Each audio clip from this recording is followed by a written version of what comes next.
topics and opinions expressed in the following show are solely those of the host and their guests and not those of W4CY Radio, its employees, or affiliates. We make no recommendations or endorsements for radio show programs, services, or products mentioned on air or on our web. No liability, explicit or implied, shall be extended to W4CY Radio or its employees or affiliates. Any questions or comments should be directed to those show hosts. Thank you for choosing W4CY Radio.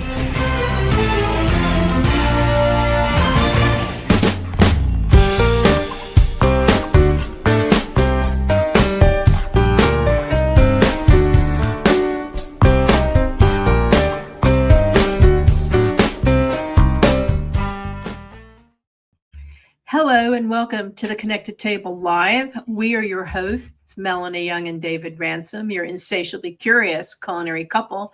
We travel the world to introduce you to the people we meet and the places we visit, the wines we sip, the foods we eat, to introduce you to people that we think you should discover when you step out into the world and travel. We are insatiably curious and we want you to be as well. Today, we're broadcasting from our adopted home in New Orleans, which we love truly, and we try to dedicate a certain percentage of our shows to spotlighting the best of New Orleans. And boy, today do we have one of them. Oh, it's a good one. If you look behind us, you'll see the sign, Brigtsen's Restaurant. It is celebrating 40 years this year. It is legendary.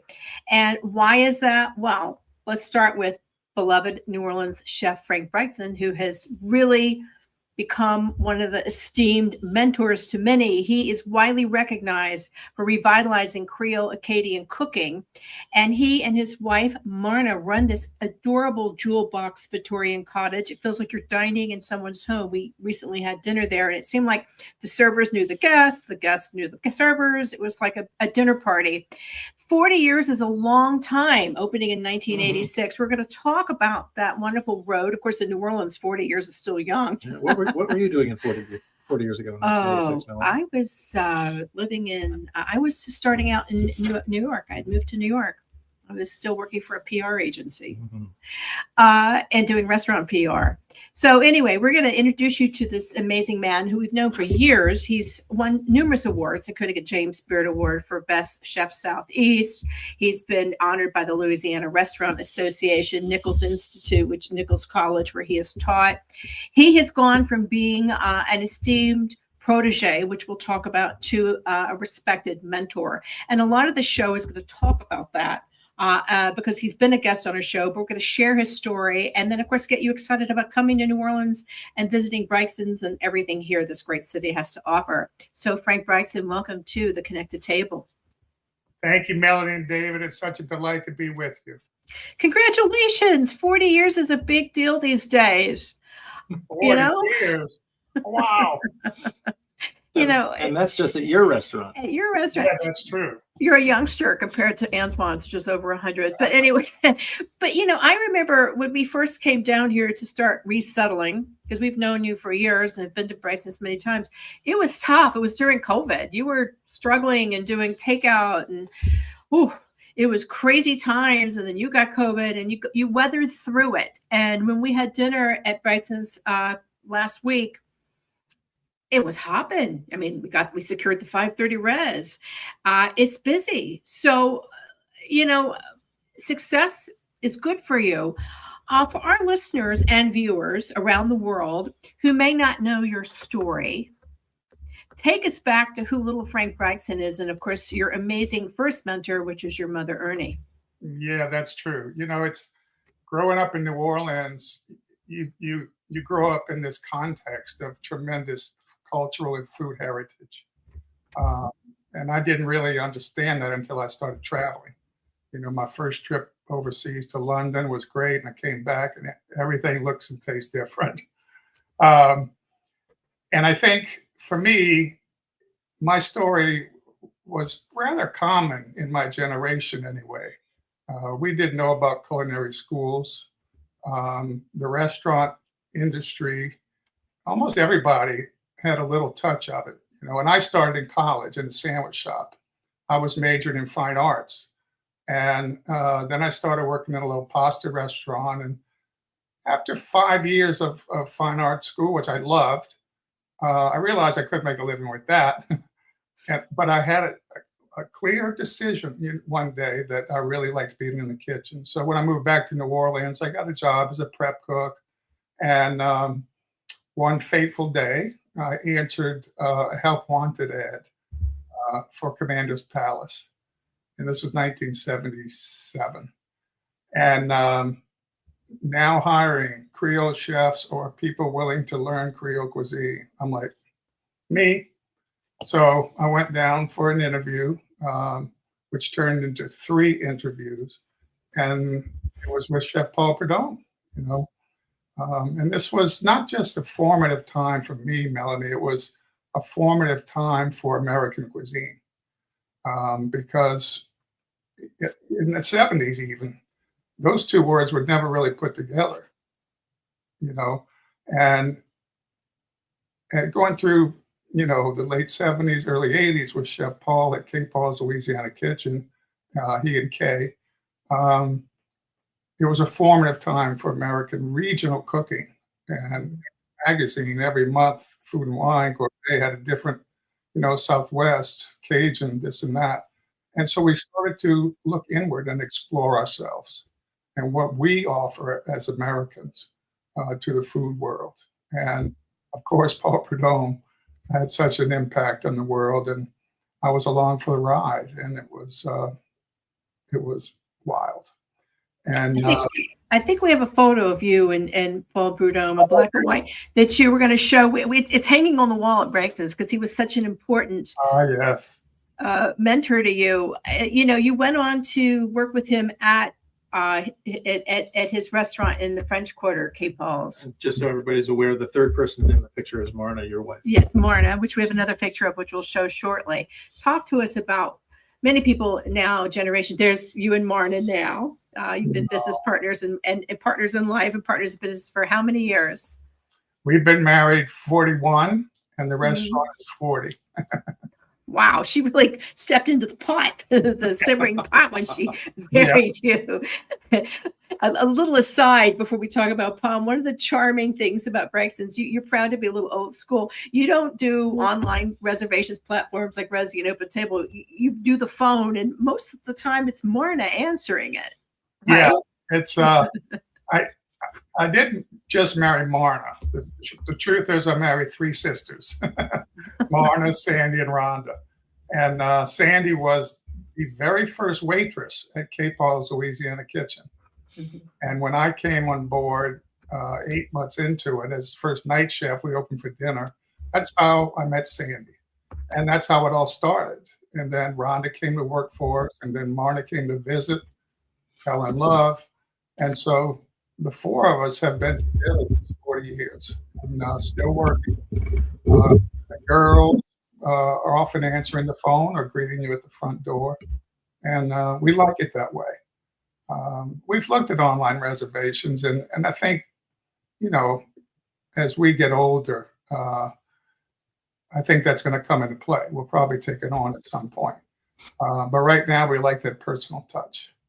Well, it's refreshing to see because, you know, everybody makes app online reservations and whatnot these days. And it's nice to actually kind of takes me back to my first days in the restaurant business, which was also in the 1980s, where I'd go in a couple hours early. So somebody always had to man the phone to take reservations. Mm-hmm. So there was always that middle of the afternoon shift every once in a while where you had to just sit there and wait for the phone to ring and make sure you got the reservation in the book. It's also nice because the person actually knows you're coming in and they'll welcome you. It was like, Melanie, David, welcome, versus, are you on the list? Yes. Do you have a reservation? Yeah. That's going to be the name of my memoir. You know, to put it kind of bluntly, the sale is made on the phone. Yeah. Right? So we like to make friends and get to know you a little bit. Maybe you have some special requests or anything like that. But we do want to greet you when you come in. Oh, yeah, I talked to you today. And develop these friendships. And that's part of what's kept us going for 40 years. We have so many regular guests. There's one family that eats with us, the couple eats with us every Friday night at 7:30 for 40 years. So okay, there was a couple there when we were there 5:30 that seemed like they owned the place too. I thought they were the ones with there's a plaque above the table. Yes. And everybody was greeting them more, and it was everybody seemed to know everybody. I don't know if it was that couple or another, because they had a. Yeah. But let's just say it's like being at a dinner party in somebody's home. That's exactly right. And for that family, we have met 5 generations of that family. Amazing. It is amazing. And in addition to that, we have a healthy influx of visitors, people coming to New Orleans, many of them coming with food on their mind, because that's New Orleans. And that's what makes me so grateful that I get to be a part of that. That's why I can't live anywhere else, because I am inbred in New Orleans. And to wear a white coat, a chef's coat in New Orleans is, I carry, 200 years of Creole tradition with me. I'm just a small spoke on that wheel, but it's an evolution and it keeps going. And that evolution, I think, has been part of my focus for many years. You could be the keeper of the Creole flame. Thank you. So let's talk about your mentor, and you were the protege, before we go into the today at Brigtsen's. Paul, that was my era when I was had launched M Young Communications, and that whole American culinary revolution around the United States was an important part of my business and my career and my life, because I was working with Bon Appetit Magazine, the James Beard Foundation, and I got to know everybody, including Paul and Kay. For the new generation of people out there and our European friends, who are many who follow this show, tell us who Paul Prudhomme was and why he was significant in American cooking and in the South, and what he taught you. Well, Paul's first impact was at Commander's Palace. And I had never heard of him, but I remember the front page of our newspaper said, Commander's Palace hires a Cajun chef, Paul Prudhomme. Miss Ella Brennan and Mr. Dick, they really went out on a limb. They broke the mold, because a restaurant like that, a premier restaurant in the country, always had a European chef, which is great. But they decided to take a chance with this guy from Cajun country. And Paul's first things that he did was trying to get things local. And the best example of that is we were serving trout amandine, classic Creole dish, delicious. And Paul said, well, we don't grow almonds here in Louisiana, but we grow a lot of pecans. So we changed it to pecans. That simple, fundamental mode of thinking informed everything that he did. And I remember one night at Commander's, we got the first shipment that we had ever seen of peeled crawfish tails. God, what a luxury. It's like a pound of crab meat. Somebody peeled all those crawfish. We had never seen it before.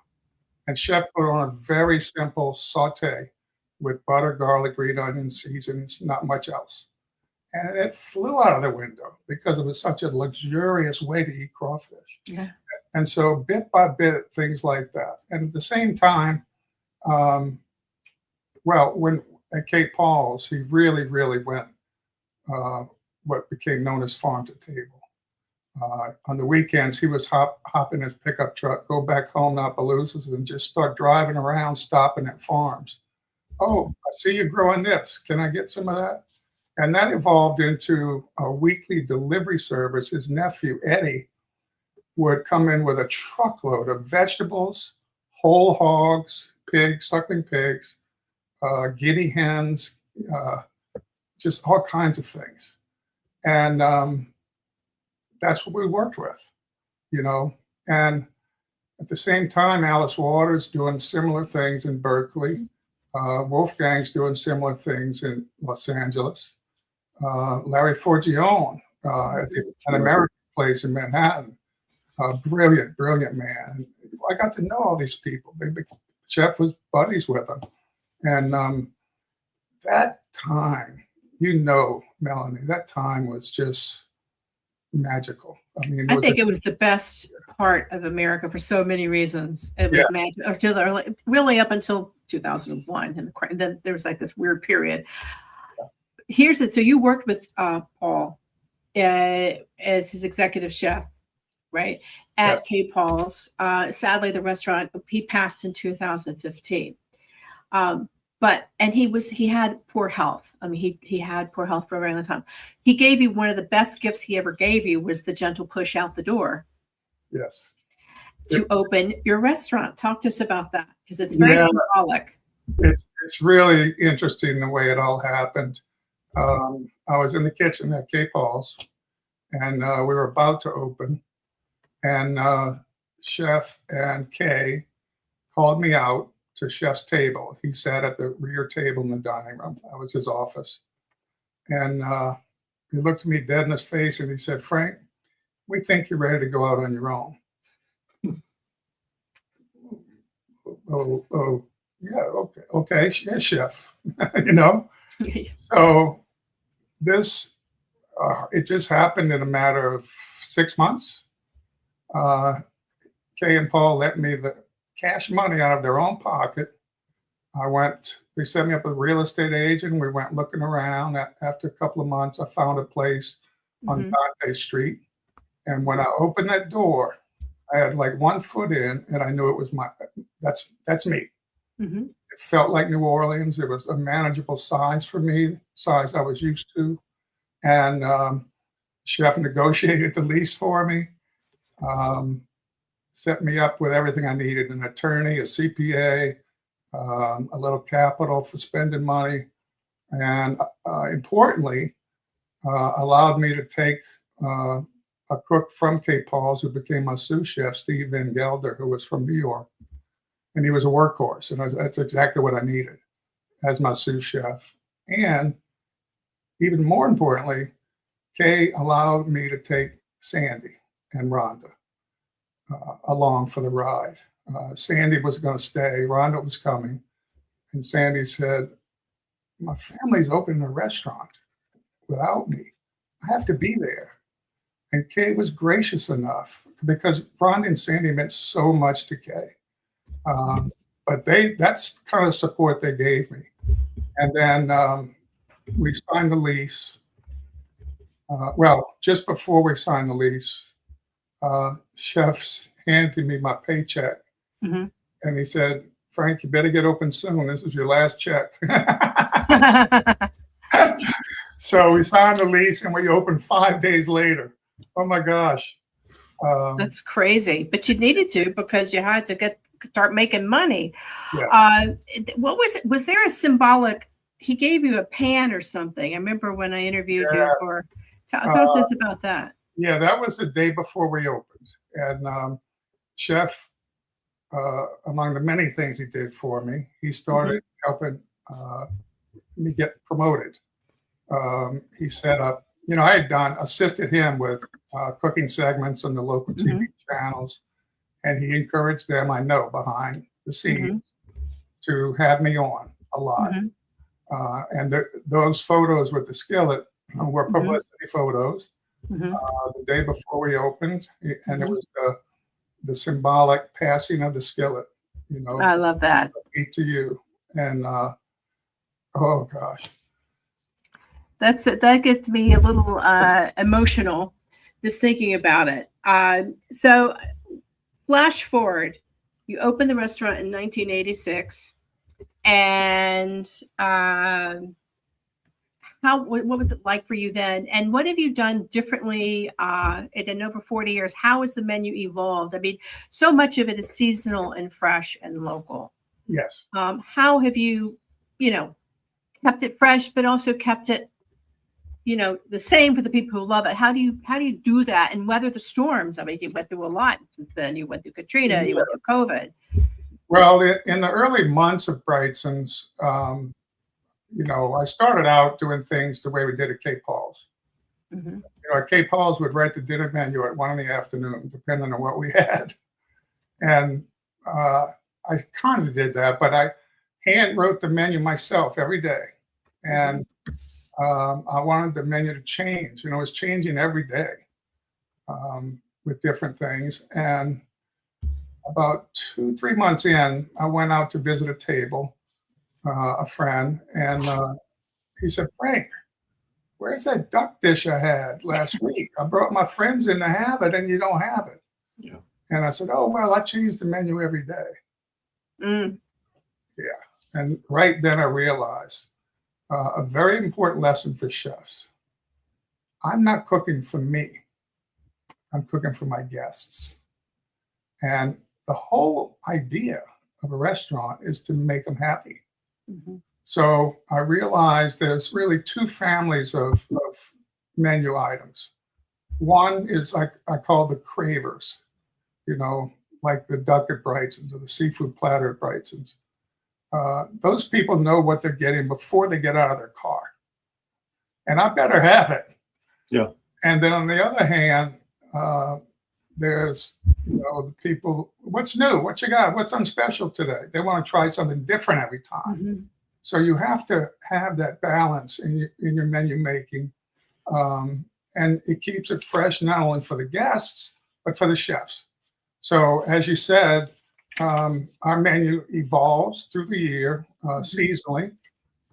For instance, strawberry season, crawfish season, shrimp season, blueberry season, peach season, all these things through the year. There's always something wonderful in season here. And it also changes when we just feel like trying something new, or changing the sauce on the veal dish, whatever it might be. That's what David had, the veal. Oh, Curious, why don't you That's share delicious dish. some of your, so we're going to show a little tasty video at the end of this new and apparently first cookbook, but all these recipes, a lot of these dishes are going to be it's in a new cookbook that you've written, The Color of Flavor. We're going to show a video at the end so we don't break up the conversation, but it's out with Blue Runner Foods. Let's talk about the book, and also let's talk about, there's the cover right there, some of your most popular dishes that people must have. What do you say is the Brigtsen signature dishes? Well, that has to start with our butternut shrimp bisque. Oh, it's good. I had it. The go-to, Melanie had that last week. It was delicious. Yeah. Oh, thank you. I'm glad you enjoyed it. Mhm. And it's the kind of dish people can make at home, and they just love it. And like when people come in, I might run into somebody at the front door and, Mhm. "Jeff, what should I get?" I said, "Is this your first time here?" "Yeah." "Your first taste should be butternut shrimp bisque, and then you'll Oh. see at Brigtsen's." The butternut shrimp bisque, the pecan pie, Oh, yeah. those are the two that are most popular in conversation. Mhm. And I think our barbecue shrimp remoulade. Did you know I'm allergic to shrimp? No. Oh, you're kidding. That is so funny. know. Not funny, not funny. No, We, but we it had happened it. when I was 40, but it's okay. But Oh, I wow. love cooking with them and using them. It's so versatile. Mhm. Our blackened tuna steak with smoked corn sauce. That's an original that's been on the menu 39 years. I've had that dish. Our bread pudding changes with the seasons. We're in peach season now, so soon we'll have peach bread pudding with hot damn sauce, Mm. which is, peaches flambéed with hot damn cinnamon schnapps, and then pureed with coconut milk into a sauce. Yum. So we try and keep it fresh and fun. And the way I view myself after 40 years is that, and really all this time, is to have one foot in history and one foot going forward. Creole cuisine, the wonderful thing about it is it's not 3 or 4 or 5 dishes. It's a whole way of doing things based on all the wonderful ingredients we have here, but also the diversity of cultures that we have in New Orleans, all the immigrants that have influenced this city over the last 300 plus years. And so from Africa to India to Italian to Spanish, my great grandfather came from Bergen, Norway. But all these cultures have shaped the way we eat. And, why do people immigrate? most people don't just wake up one day and say, I'm going to move across the world. It's often calamities, disasters, wars, circumstances that cause, mass migrations. And in our lifetime, the Vietnam War, post-war, we welcomed a lot of immigrants from Vietnam here, and we have a vibrant Vietnamese community. Right. It's lovely. And Katrina really changed our demographics in New Orleans. 400,000 of us left and never came back. It's so true and sad at the same time. Yeah, and it created this vacuum. Oxnard Hospital Healthcare Group started recruiting people from all over the world. We'll pay your student loans if you come work in New Orleans. That's true, yeah. Largely responsible for filling this vacuum. So we have a lot of different cultures and palates that continue to evolve Creole cuisine, which is a fusion cuisine of the greatest magnitude. Well, I think this is a good time to explain for those who don't understand the difference between Creole and Cajun. You pretty much explained Creole is the global melting pot that shapes New Orleans and continues to, as you get new waves of people coming in. So in comparison, how do you define the Cajun cuisine of the Paul Prudhommes and your teachings from him? Cajun, the word comes from Acadian, and it's French. These are French Catholics that emigrated to mostly Southwest Louisiana from Nova Scotia, Acadia. And that was largely because Canada switched allegiance from the French crown to the English crown. So that changed things religiously. And I think, I don't know, but these were, coastal and inland Acadians, French people. And so they came down here and continued their way of life. Coastal, fishing, hunting, and then in the prairies and farming, hogs especially, guinea hens, fowl.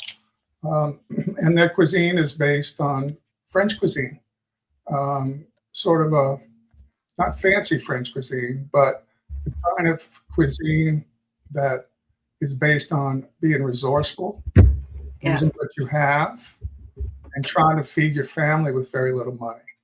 Yeah, I mean, it was what they were calling in Italy cucina povera. Yes, it was food of the country and the poor, and it was nose to tail and hunting and fishing. And now that we live here, we see this very much and see the differences and feel them and sense them. But it is confusing to people who are not from here. So, Frank, education, you noted that you did not attend culinary school. You learned on the job, which so many wonderful chefs have. However, you're very committed to education. And you've been a teacher for, probably over 30 years now, over 25 or 30 years. And you said, if you want to make the world a better place, it starts with education. Absolutely. You teach, culinary arts at New Orleans Center for the Creative Arts NOGA, which I happen to love that school. I'd love to get involved in some way professionally. The John Folse Culinary Institute and the New Orleans Cooking Experience. You also taught at Nichols Institute, or Nichols College, which honored you. What is it? How, do you have a special way of teaching that you feel is important in your approach to helping young people or career changers, but most of them are young, enter this very challenging profession, because we know it's harder and harder now? Yeah, it's interesting, Melanie, because I taught in 3 different spheres. My first teaching job started in the 90s was the New Orleans Cooking Experience, a brilliant concept created by Judy Jurisic after she had spent time in Florence, Italy, and went to cooking classes, half day, full day, learning to do everything, go in the shop for it, cook it. And she said, why doesn't New Orleans have something like this? So the concept of that project was, and I did it every Thursday night for 15 years, is in an old uptown home, we had an island, kitchen island that sat 10 people. And I would demonstrate the entire menu in front of them and we'd banter back and forth. And we had a ball. And then they would get up and go to the dining room and enjoy the meal. And I would come out and visit with them and stuff. And it was so much fun. And then my second teaching job was at the John Fo's Culinary Institute at Nichols. And this came after Katrina, when there was so much disruption of our life. And many New Orleans, I think, felt like I did, that the fragility of our culture. You know, restaurants were closing, new ones were opening, which was great, but, you know, they're different. They're not Creole as I would define it, but, you know, they're welcome to the family. So anyway, we felt that the cuisine and the icons and symbolic parts of our culture were fragile. So anyway, I called up there, my friend Randy Sheremy, and I said, Randy, do you have a spot for me to teach up there? And he said, oh, yeah, Frank, we need somebody to teach classic French, soups and sauces. I said, no, wait. What I want to do is teach what I know, what I learned from Paul, to protect and preserve Creole and Cajun culture. Not just recipes, but the culture and the context and what it all means. And he said, oh, okay. So within a few months, they created a class just for me on Tuesday nights called Contemporary Creole Acadian Cuisine. And I taught that for 17 years. And this is the university level culinary school, 16 students in a class. And I would come in with a packet of recipes, my recipes, and I would lecture for 30 minutes, explaining the importance or the evolution of what this means, how it came to be, and then hand them out and break into teams, execute the recipes, and then would taste and evaluate.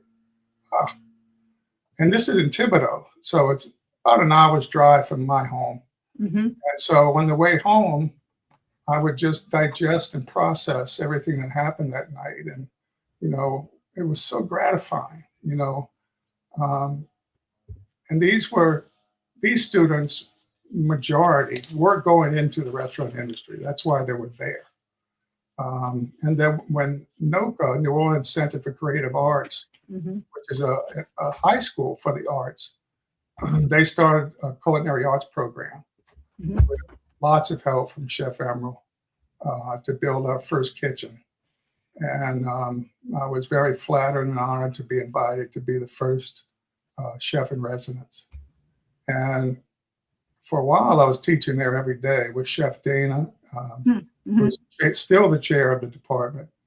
And so I was doing 3 teaching jobs. And for a while, I had 2 restaurants. And I was running, but it was all so meaningful to me. And NOCA is the one I'm still involved with a little bit. As I've gotten older, I can't do as much. Arthritis, limited mobility, all that stuff. But I'm still involved with NOCA. We're going to have our book lunch party there when the cookbook arrives. And I'm going to teach in the fall semester 1 master class per month. Go in with my recipes, and I think it's probably going to be mostly lecture, and try and instill the importance and unique nature of the food we all grew up with, and what it means to the world, and to you. And NOCA is really interesting in arena because these are high school students, and I see them go from 13 years old to 18 years old.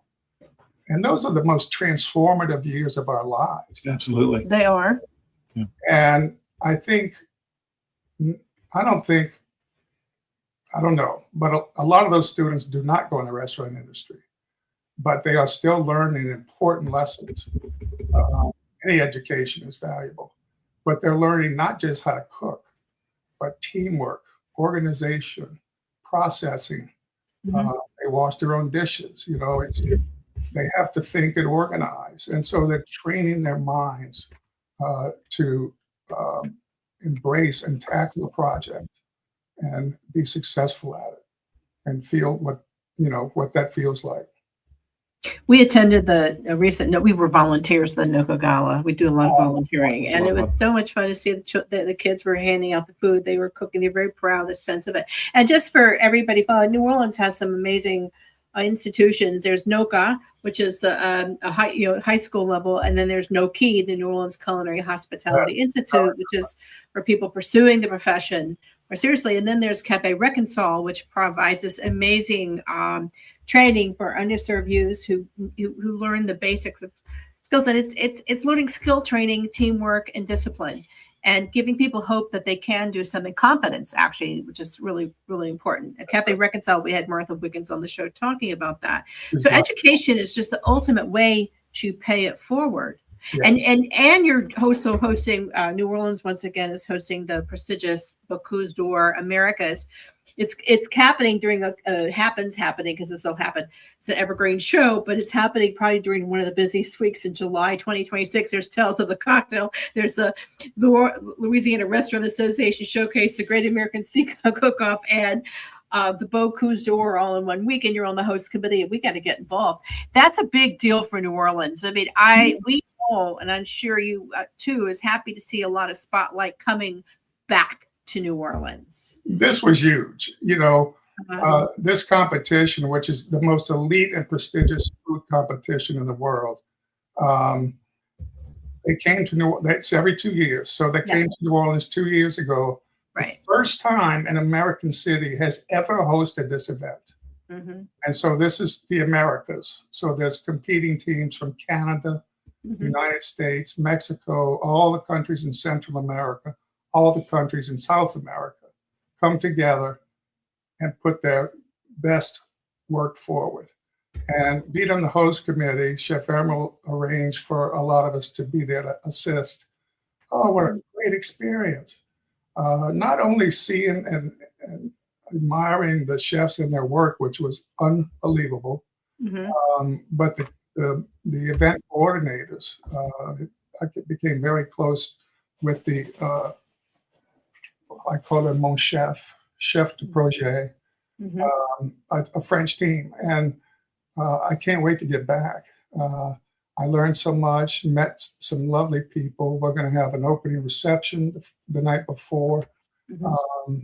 And for them to come back, they loved New Orleans. And moving it to this week, I think is really smart because it shines a bigger spotlight on the event. So the winners from this competition will then go to the finals in Lyon, France, home of Chef Bocuse. And so the Americas team winners, Asian team winners, African team winners will all meet, I think, in January for the big finals. Ooh, Lyon sounds like a great place to spend. Of course, we have an early Mardi Gras this year, so we'll see. But it's all very exciting. It's all been good for New Orleans because we've had so many. We've had the Michelins here. We've had the America's 50 best restaurants. We've just had the Beards and Beard Award winners too. It's all good. It's all good because New Orleans, has had some kicks. It struggles particularly in the summer. So everybody come. I did New Orleans is a great time to come in the summer because there's so many deals. You've got culinary in August and restaurant week and wonderful happy hours and opportunity museum months. It's a great time. And of course, you've got a book that's coming out. I want to before we run out of time, we'll wrap the show up after this, but we're going to show a short teaser about the book. It's again the color, Frank Brigtsen's Color of Flavor. Let's see if we can just quickly. It's very short for people who are listening. Why don't we show this? I'll have our engineer Juan pop it up.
what's nice about that, it's a beautiful, for those who is. didn't get to see it. I mean, it showed the book and some of the wonderful dishes and pictures of Frank and Marna and the opening day. And I can't believe this is your first book.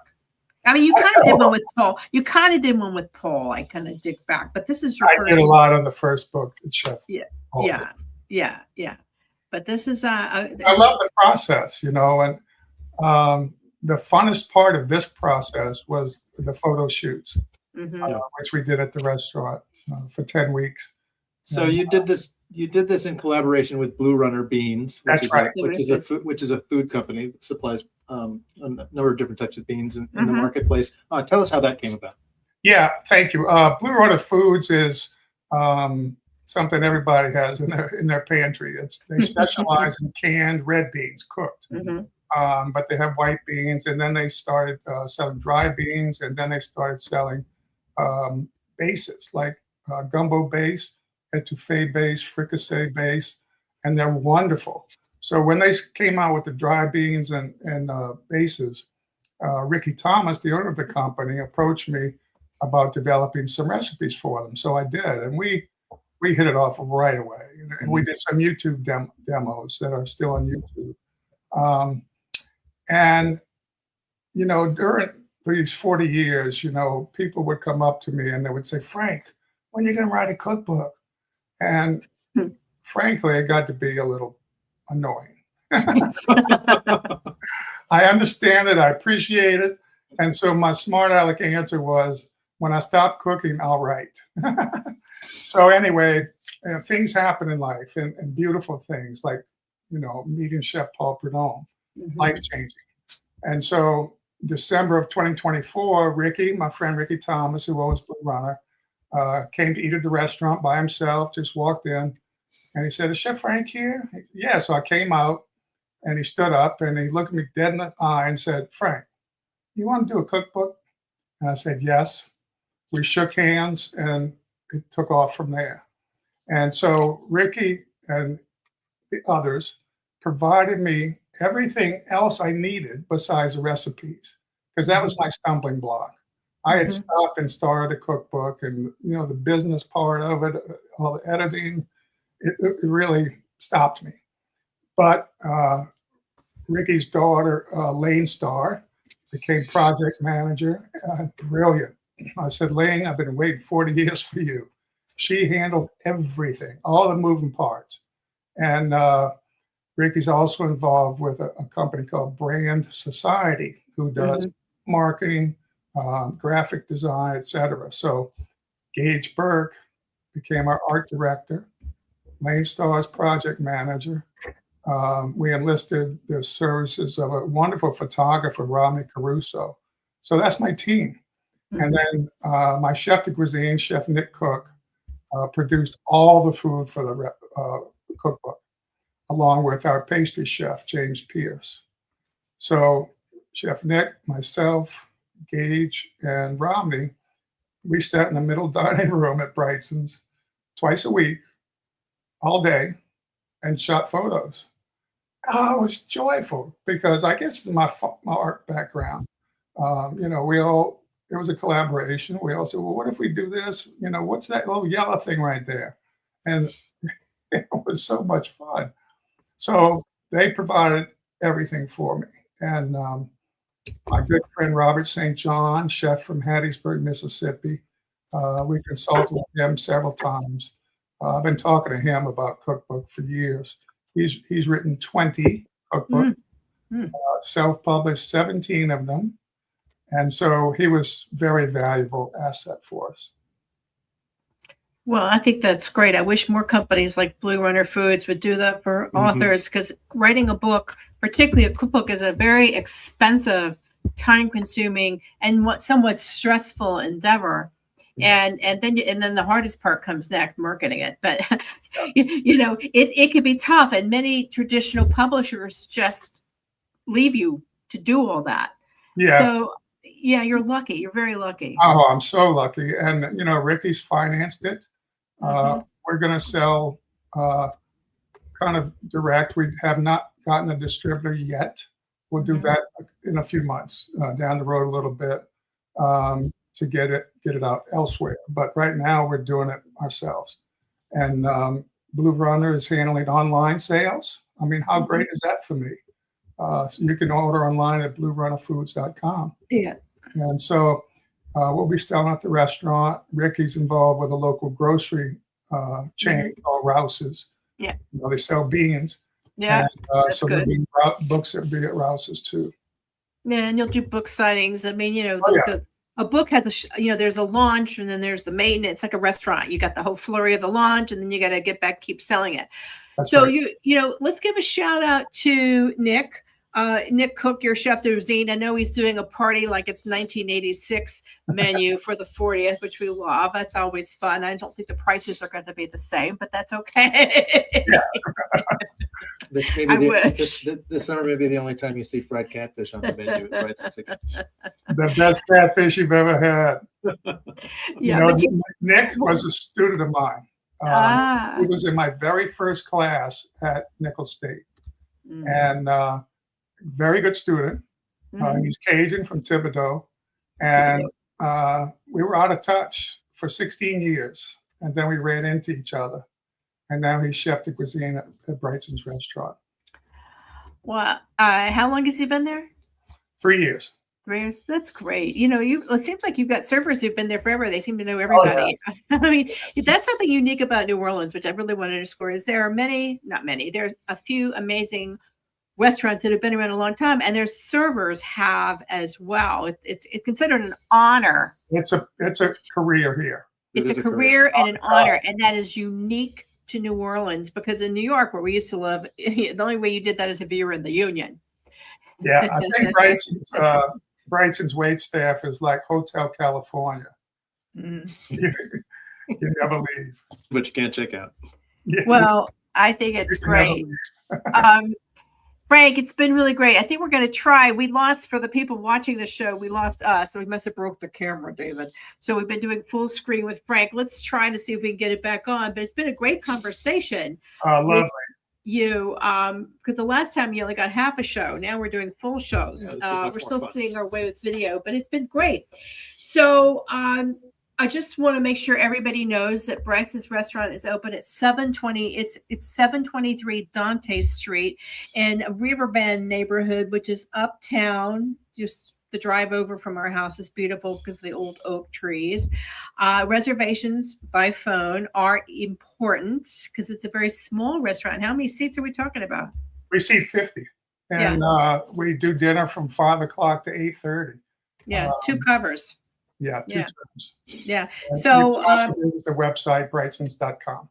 Yeah, and we encourage everybody to go. It is a wonderful dining experience. Yes, it makes it you really know what New Orleans hospitality and great cuisine is about. So, Frank, congratulations. It's always good to see you. I'm sure we'll see you next at the Bocuse d'Or at another event around town. You get around, and I love following you on social media to see where you're dining out as well. Thank you so much for this opportunity. It was a lovely chat. Absolutely. And again, our best to Marna. We want to thank everybody for joining us on this edition of The Connected Table. Again, we try to at least show one show a month dedicated to New Orleans as we travel. And we're very happy to have spotlighted the amazing career and cuisine of Frank Brigtsen and Brigtsen's Restaurant. So for everybody who is listening and watching, we want you to eat, drink, explore, and be inspired with us. And of course, always stay insatiably curious. Thank you.